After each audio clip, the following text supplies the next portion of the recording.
एक समय की बात है, एक छोटे से गांव में हरिराम नाम का एक सीधा साधा और मेहनती किसान रहता था। उसकी फसलें बहुत अच्छी होती थीं, जिससे वह काफ़ी खुशहाल जिंदगी जी रहा था।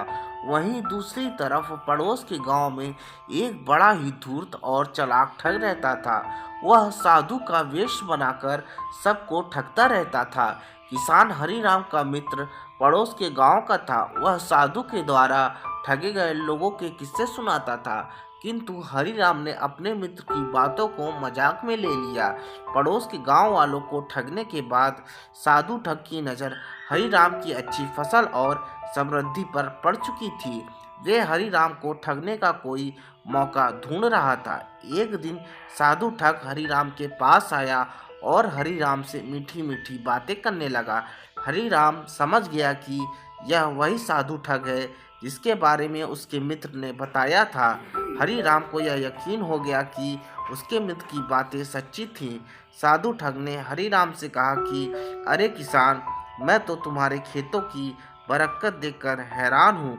मैं तुम्हें एक ऐसा गुप्त मंत्र बता सकता हूँ जिससे तुम्हारी फसल दोगुनी हो जाएगी और तुम दुनिया के सबसे अमीर किसान बन जाओगे। हरिराम साधु की बातों में आने का नाटक करने लगा। उसने कहा, महाराज, आप जो कहेंगे मैं वह करूँगा, बस मुझे वह मंत्र बता दीजिए। साधु ने सोचा यह अच्छा मौका है किसान को ठगने का, और उसने कहा, ठीक है,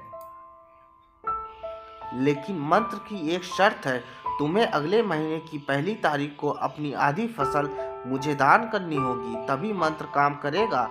हरिराम तुरंत मान गया। साधु ने उसे फर्जी मंत्र फुसफुसाया और चला गया। अगले महीने की जब फसल की कटाई का समय आया तो हरिराम ने अपनी आधी फसल काट कर साधु को देने के लिए तैयार कर ली।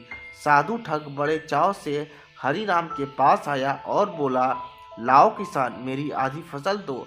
हरिराम ने मुस्कुराते हुए कहा, जरूर, और उसने जमीन में लगी हुई फसल की सिर्फ जड़ें खोदकर साधु के सामने रख दी, जबकि हरिराम ने फसल का ऊपरी हिस्सा अनाज वाला अपने पास रख लिया।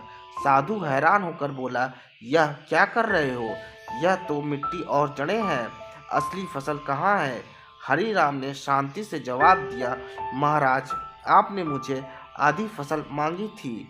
मुझे यह नहीं बताया था कि आपको जमीन के ऊपर वाला हिस्सा चाहिए या नीचे वाला हिस्सा।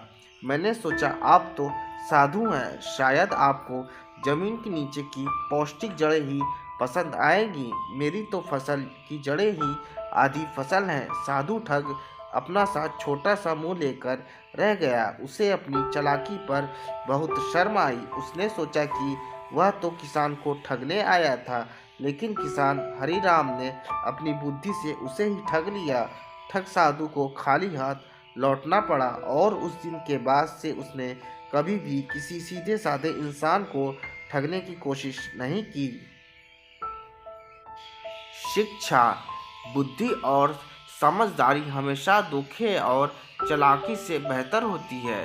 किसी की सादगी को उसकी कमजोरी नहीं समझना चाहिए।